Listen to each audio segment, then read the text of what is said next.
In this video, I'm going to show you how to turn on limits on your Instagram app. That is quite simple and easy, so let's begin. And if you feel like you're being harassed, you can temporarily limit unwanted comments and messages. They will be hidden unless you approve them, and now I'll show you how to make that.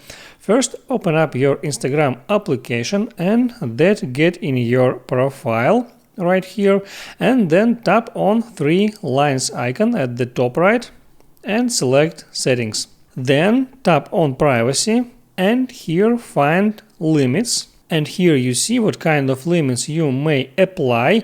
That's limits for accounts that aren't following you and limits for your recent followers, and there is a limit period for that kind of accounts.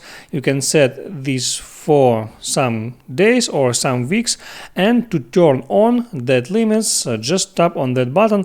Now it's turned off because limits are already applied to my account. I can toggle it off and then turn it on to limit that kind of accounts on my Instagram.